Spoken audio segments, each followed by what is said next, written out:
Yo, what's up guys? Welcome back. It's Russ. So, Shadowlands is upon us very, very soon. And today I'm bringing you a video on all the last minute preparations that you should do before the game releases in a few days. I'll start with the more obvious ones and I'll work my way through to the less obvious or the more overlooked ones that are equally important when it comes to the release date and the first few weeks of a new expansion. Let's start with the most obvious, the sore thumb, everybody knows it. The changes to the new leveling system, leveling up and gearing of new characters and alts. As you'll know by now, the leveling system was recently revamped, along with the level squish in the Shadowlands pre-patch. This brought with it the new Exile's Reach introductory zone and vastly decreased the time it takes to level up characters. It's never been easier to level up a new character from scratch or to finish up leveling any characters you neglected during BFA. It now takes the average player anywhere between 5 to 10 hours to level up from 1 to 50. Obviously, that depends on how hard you go. I'll talk about why it might be useful to have a couple of alts leveled later on in the video. But in simple terms, all you need to do is make your character, select a timeline that you want to level in. That could be TBC, Warlords of Draenor, Legion, and just start questing, doing dungeons, however you like to level up.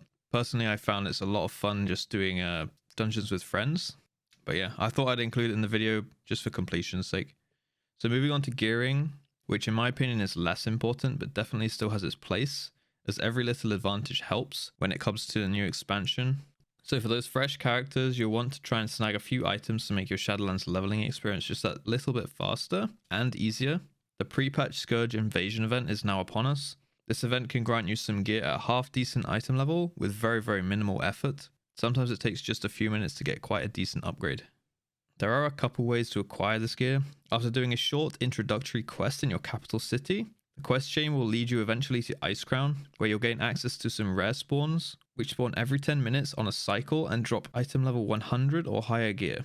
I'll leave a link in the description below to a helpful spreadsheet which will show the order of the spawns and the times at which they'll spawn. It's updated all the time, so it'll be very, very useful from now until the game releases. This will be particularly helpful if you want to farm two particular rare spawns, these being Skadi the Ruthless and Bron Jam.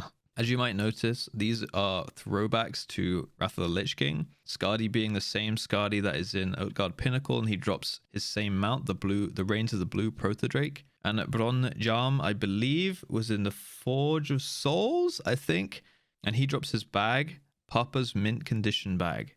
I'd highly recommend trying to get one of these bags on at least your main character for Shadowlands, because currently it is the only 34 slot bag in the game, and I don't believe that 34 slots are coming out with the release of Shadowlands.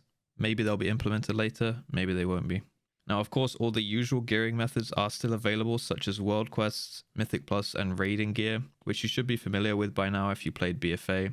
So yeah, try and grab yourself some gear, but don't stress about it too much. Now onto the things that you might have forgotten about. These are the small things which you can get done now, so you don't find yourself in a pickle on release day, when you could be out enjoying the new content of Shadowlands, starting your level up and questing with your friends. So the first one, bags, bags, bags. My personal Achilles heel, clean them out. One thing I've made sure to do on all of my characters is to clean out my inventory, my bank, and my reagent bank, along with making sure that I have all of the biggest bags available in every slot. That means all the biggest bags in my backpack and all the biggest bags in my bank. It's something that's pretty easy to forget about, and you'll be surprised when you go through and notice how much random crap you have laying around in your bags. Especially with the amount of corrupted gear we had in 8.3, my advice would be just to equip a set of leveling gear and just sell everything else if you don't think you'll reasonably use it before level 60. Clean out your bank as best you can, move anything you want to keep into the void storage. Yes, that does still exist, I know. And make sure that you clean your reagent bank from all old materials, unless you can really find a use for them. This is also a great time to plan out your professions for Shadowlands. Making sure you know which characters will be in charge of which professions will save you a ton of time when the expansion releases, and probably make you quite a bit of gold too. I myself have planned out which character is going to have which profession, covering 6 of my characters, with a couple of duplicates here and there. This means I'll have access to every profession across my account, which will be useful not only for myself and my own needs, but also incredibly helpful for making a lot of gold in the first few weeks of the expansion. I would personally recommend herbalism and one other, either a crafting profession or a second farming profession on your main. I'll be going for herbalism and engineering on my rogue, with inscription and alchemy on my alt. You can expect a few gold making guides here on this channel when I've refined my own methods. As a side note, one more thing you should definitely do before Shadowlands is make sure that you have enough gold. gold is a resource in the game that is always useful. You can never have too much. I've also been setting up TSM, otherwise known as Trade Skill Master, an add-on I haven't used in a while, I think since Tuma Sagaris. It's an incredibly powerful add-on for gold making. It's kind of a handful to set up, but it's definitely worth it once you get your head around it, especially if you intend on any kind of gold making throughout Shadowlands. There are various guides on YouTube on how to set it up if you'd like to look into that. Trade Skill Master 4. So on to the next small little tip. Consumables, a bit less important for most people, but if you do plan to level somewhat quickly on release day, it's always handy to have some consumables in your bags. You can stock up on things like flasks, potions, goblin gliders, gun shoes, which have been nerfed slightly by the way. Just make sure you have EXP gems if you care about leveling quickly, movement speed potions, drums, etc, etc. Anything that can give you that slight competitive edge, which can get you out of the starting zone quicker and ahead of the pack. During Shadowlands, we'll all be starting in the same zone, so the quicker you can get ahead of the pack, the less bottlenecked you will be with your leveling. One thing to note though with these consumables, you probably won't get much gain from them if you aren't familiar with the Shadowlands zones anyway, if you haven't played the beta or anything.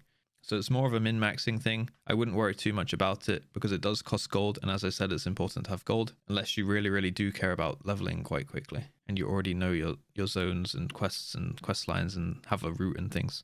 But yeah, that's just about it. These are all the things I could think of. Let me know if I missed one.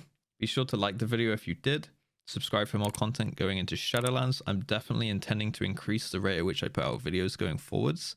You can leave any questions in the comments down below and I'll reply to them all. Alternatively, you can drop by my live stream over on Twitch. I stream full-time over there 5 days a week. We have a lovely community who will welcome you with open arms, I guarantee it. So if that interests you, I'll also put a link to that in the description box below and on the screen now. But thank you for watching, and until next time, peace.